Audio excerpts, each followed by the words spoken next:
நண்பர்கள் அனைவருக்கும் வணக்கம். நான் உங்க அஸ்ட்ராலஜர் சிவலிங்கம் பேசுறேன். நமது ஜாதகத்துல எத்தனையோ தோஷங்கள் இருந்தாலும் அந்த தோஷங்களை நிவர்த்தி செய்து நல்ல முறையில வாழ மிகச்சிறந்த பரிகாரம் தெய்வ வழிபாடு மட்டுமே. அந்த தெய்வத்தை தீபம் ஏற்றி மனமுருக வழிபடும் பொழுது எப்பேற்பட்ட தோஷமும் விலகி ஓடும். அன்புக்கு கட்டுப்படாத, அன்புக்கு அடிபணியாத இறைவனே கிடையாது. அன்புக்கு மட்டுமே இறைவன் இறங்கி வருவார். அன்போடு அழைக்கும் பொழுது நமது பிரார்த்தனைகளை அனைத்தும் நிறைவேற்றி நம்மை மனமகிழ செய்வார் இறைவன். இந்த பதிவுல விளக்கு ஏற்றும் முறைகள் மற்றும் தீப வழிபாட்டு முறைகளை பற்றி விரிவாக பார்ப்போம் வாங்க. ஏன்னா நிறைய பேர் ஜாதகம் பார்க்கும் பொழுது அதுக்கான பரிகாரத்தை கேட்பாங்க. ஒவ்வொரு ஜாதகத்திலையும் ஒவ்வொரு கிரகத்திற்கும், ஒவ்வொரு காரணத்திற்கும், ஒவ்வொரு பாவகத்திற்கும், ஒவ்வொரு காரகத்துவத்திற்கும் பரிகாரங்கள் வேறுபடும். ஆனா எல்லாருக்குமே அந்த பரிகாரம் இந்த ஒரு தீப வழிபாடு பரிகாரங்கள் செய்யும் பொழுது எல்லா விதமான தோஷங்களை நிறைவேற்றி தரக்கூடிய பலம் இந்த தீப வழிபாட்டிற்கு உண்டு. அதனாலதான் தீப வழிபாடை பத்தி நாம இந்த பதிவுல விரிவாக பார்க்க போகின்றோம். முதல்ல விளக்கு வகைகள். முதல்ல என்னென்ன மாதிரியான விளக்குகள் ஏத்தலாம் அப்படின்னு பாத்தீங்கன்னா, வெண்கலம், பித்தளை, வெள்ளி விளக்குகளில் விளக்கு ஏற்றுவது சிறப்பானது. அகல் விளக்குகளிலும் பஞ்சலோகத்தால் செய்யப்பட்ட விளக்குகளிலும் விளக்கு ஏற்றுவது நல்ல பலனை தரும். ஆனா இது எல்லாமே பூஜைக்கு உகந்தவையாக இருக்கிறது. ஆனா எக்காரணத்தை கொண்டும் எவர் சில்வர் விளக்கு ஏற்றக்கூடாது. எவர் சில்வர் விளக்கு ஆகாது.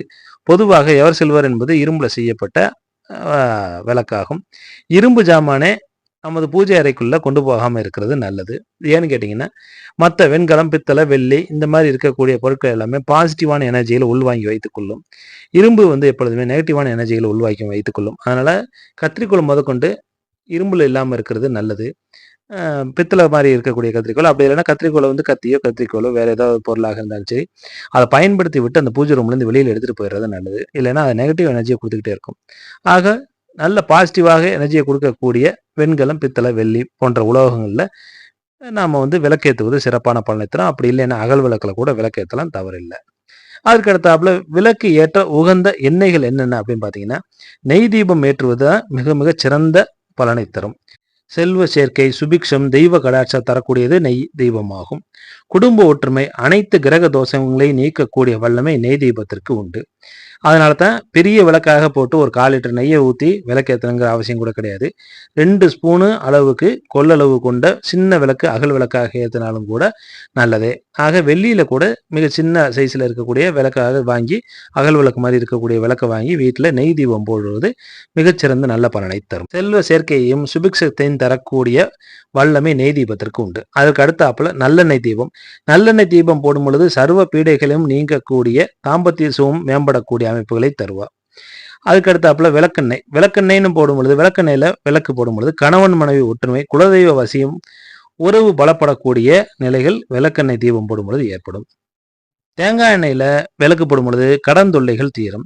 இழுப்பெண்ணெயில விளக்கு போடும் பொழுது நல்ல உடல் நலமும் சகல காரிய வெற்றிகளையும் தரக்கூடிய நிலைகள் உண்டாகும். இந்த 5 எண்ணெயும் கலந்து ஏற்றும் பொழுது சகல தெய்வங்களும் வசியம் ஏற்படும். இதையே பஞ்சதீப எண்ணெய் என்று அழைக்கிறார்கள். அதற்கு அடுத்தாப்புல திரின்னு எடுத்துக்கிட்டோம்னா, பொதுவாக பஞ்சு திரி மிகவும் நல்லது. சர்வ மங்களம் கிட்டக்கூடிய அமைப்புகள் பஞ்சு திரி போடும் பொழுது கிடைக்கும். தாமரத்தண்டு திரி, செல்வம் நிலைத்து நிற்கக்கூடிய நிலை, முன் ஜென்மத்து வினை பயணங்களை அகற்றக்கூடிய நிலை தாமரத்தண்டுல திரியேற்று விளக்கேற்றும் பொழுது நமக்கு கிடைக்கும். குடும்பத்துல ஒற்றுமை மேம்படக்கூடிய நிலைகள் நிச்சயமாக தாமரை தண்டு திரி ஏற்றும் போது நமக்கு கிடைக்கும். வாழைத்தண்டு திரி, இது மனக்குழப்பங்களை நீக்கக்கூடியது, அமைதி, சாந்தி ஏற்படுத்தக்கூடியது வாழைத்தண்டு திரி. தெய்வ குற்றம், குடும்ப சாபம், சாந்தி போன்றவை தரக்கூடிய நிலைகள் வாழைத்தண்டு திரிக்கு தீபம் ஏற்றும் பொழுது நமக்கு கிடைக்கும். மஞ்சள் துணி திரி, அம்மன் அருள் கிடைக்கக்கூடியது இந்த திரி. மனபீதி நீங்கும், மனக்கிளேசம் நீக்கக்கூடிய வல்லமை மஞ்சள் துணி திரிக்கு உண்டு. வியாதிகள் குணமாகக்கூடிய அமைப்புகள் உண்டு. சிவப்பு துணி திரி, திருமண தடைகள் நீக்கக்கூடிய அமைப்புகள் உண்டு. மலட்டுத்தன்மை நீங்கும், இல்லற சுகம் மேம்படும், செய்வினை தோஷங்கள் நீங்கக்கூடிய அமைப்புகள் சிவப்பு துணி திரி போட்டு விளக்கு ஏற்றும் பொழுது நமக்கு கிடைக்கும். அதுக்கு அடுத்தாப்புல வெள்ளை துணி திரி, குடும்பத்துல செல்வமும் செல்வாக்கும் உண்டாகக்கூடிய அமைப்புகள் கிடைக்கும். அரசியல் யோகங்கள் ஏற்படக்கூடிய அமைப்புகள் வெள்ளை துணி திரி போட்டு ஏற்றும் பொழுது நமக்கு கிடைக்கும்.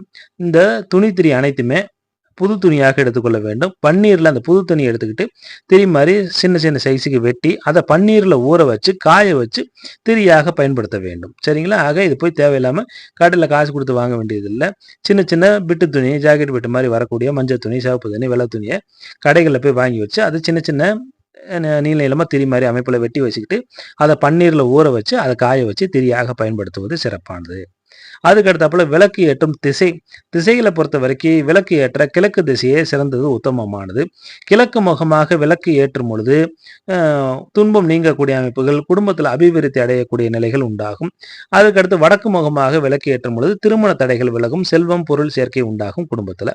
ஆனால் எக்காரணத்தை கொண்டும் தெற்கு முகமாக விளக்கு ஏற்றக்கூடாது, அது தோஷமாகும்.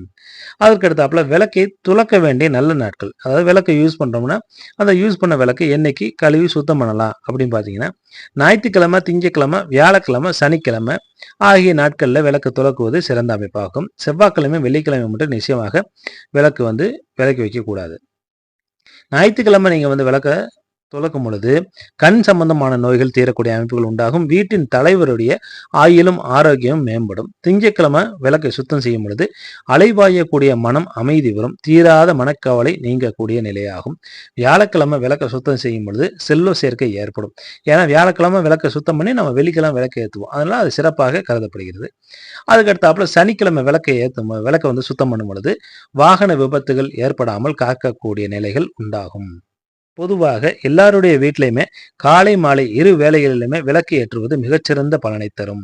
இந்த விளக்கு ஏற்றுவது அப்படிங்கிறது அது தெய்வத்திற்கு கொடுக்கக்கூடிய அவிர்வாகமாகும், அதாவது தெய்வத்திற்கு கொடுக்கக்கூடிய உணவு. ஆக இந்த தெய்வம் இந்த விளக்குல ஏற்படக்கூடிய சக்தியை தான் அந்த தெய்வங்கள் எடுத்துக்கொள்ளும். அதனால விளக்கேற்ற குடும்பங்கள் சுபிக்ஷமாக வளரக்கூடிய நிலை, செல்வ நிலை வளரக்கூடிய நிலை, குடும்பத்துல தேவையில்லாத வாக்குவாதங்கள் நீங்கக்கூடிய நிலைகளை தருவார். இந்த விளக்கேற்ற முடியாதவர்கள், காலையிலே மாலையிலே விளக்கேற்ற முடியாதவர்கள் அட்லீஸ்ட் மாலையில மட்டுமாவது விளக்கேற்றுவது சிறப்பானது. இல்லைங்க சார், நாங்கள் ஆஃபீஸ் போகிறோம், வரவே லேட் ஆகுது அப்படின்னா காலையில் நீங்கள் குளிச்சு முடிச்ச உடனே விளக்கேற்றி ஒரு சாமி கும்பிட்டுட்டு நீங்கள் மற்ற வேலையை அப்படி பார்த்துக்கிட்டே இருக்கும்போது விளக்கேற்றுவது நல்லது. விளக்கை ஏற்றுனீங்கன்னா குறைந்தபட்சம் 24 நிமிஷமாவது விளக்கு எரிய விடுறது நல்லதாகும். விளக்கு ஏற்றிய பின் அமைதியான சூழ்நிலையில் சில நிமிடங்கள் மௌனமாக விளக்கின் முன் அமர்ந்து பிரார்த்தனைகளை செய்து வாருங்கள். நினைத்தது பழிக்கும், அனைத்து தோஷங்களும் நீங்கக்கூடிய நிலையை தருவார். இறைவன் அருள் கிட்டும். ஆக வாழ்க வளமுடன் என்று கூறி உங்களிடமிருந்து விடைபெறுகிறேன். மீண்டும் நல்லதொரு பதிவில் உங்களை சந்திக்கும் வரை நன்றி, வணக்கம்.